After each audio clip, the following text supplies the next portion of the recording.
I am going to a Red Tractor Certified Standards farm to meet with Ed.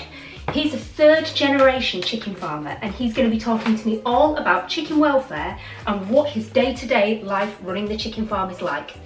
So let's get going. So the first thing to do is get on my PPE. And now I'm ready. Let's go see the chickens.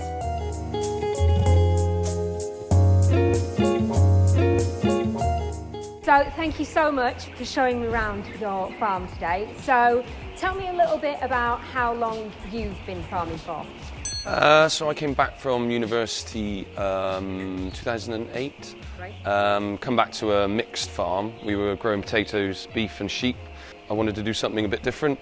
Looked into the poultry industry. So we built the first chicken sheds in 2015. So in terms of like your day, Yeah. I'm always dead interested. Every farmer that I've spoke to so far, that's one of my first questions. I'm always really curious because the assumption is that you get up ridiculously early. So not every day's a 4 o'clock start, but you do get the occasional one. Yeah, usually start on site at 7 o'clock in the morning. We check their water consumption during the night and then we'll use the CCTV to generally have a quick scout over the sheds before we enter them. And then, yeah, we'll go through the sheds, checking for the feed lines have run through the night, checking that the birds are generally healthy. The first thing that struck me when I came inside is how warm it is in here. Yeah, we start the houses off about mid 30 degrees, something around there. And then as the birds get older, they need less heat. So daily the temperature in the sheds gets less. As the birds produce more heat themselves. I suppose I imagine it's to do with feathers as well, like the chickens in here aren't.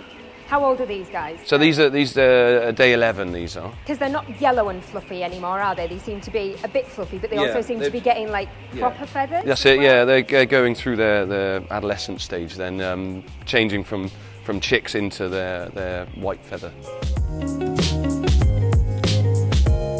And biosecurity is a huge thing here, isn't it? I know, it's something post-COVID that people in general are more aware of, obviously cleanliness and washing hands, but actually the security measures here is for the protection of the birds. That's right, yeah. Well, we as well as our biosecurity, it's mainly for the birds. We don't want any contamination coming in from the outside. This is a completely clean environment. Obviously, we're wearing specific boots for the sheds and then disposable coveralls.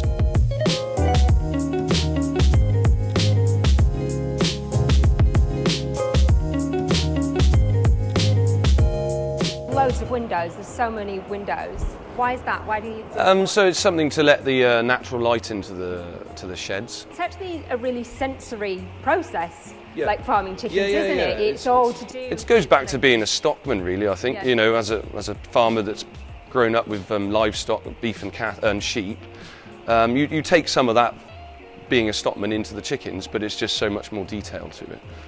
There's little weighing platforms up the back of the shed, so the chickens jump on and off constantly. It's like another perch, really. So we're monitoring them on the computer daily, how much they're growing. So obviously you can monitor how much they've drunk and how much they've eaten, and you know that the temperature's all regulated in here, but are there other signs to know that the chickens are healthy? Yeah, just a good indication is when you walk into the shed that you can just see their natural behaviour. And they do interact with each other quite a lot, don't they? I've seen them earlier on, they were like sparring with each other and running around with bits of stuff and pecking, and these are all kind of... That's just the natural, natural behaviour of poultry, isn't it? Yeah.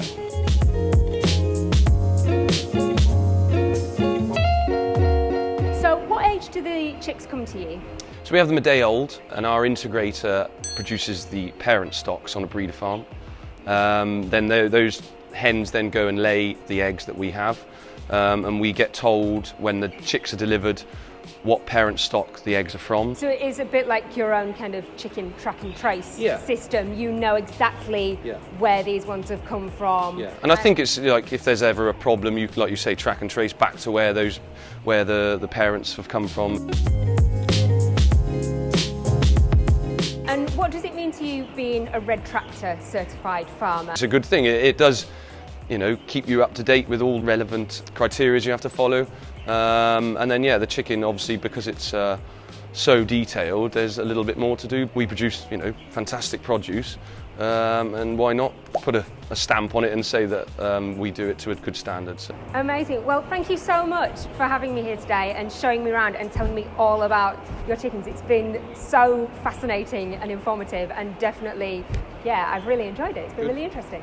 I was really amazed by the measures that Ed and his team take every single day to look after his chickens and make sure they come up to Red Tractor standards.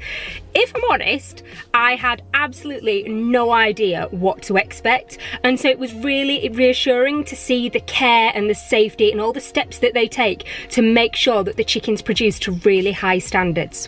So it's got me thinking, now that I've had a little insight into what it's like being a chicken farmer, I'm going to talk to a food safety expert called Guy Poppy, and he's going to tell me how our standards measure up to the rest of the world.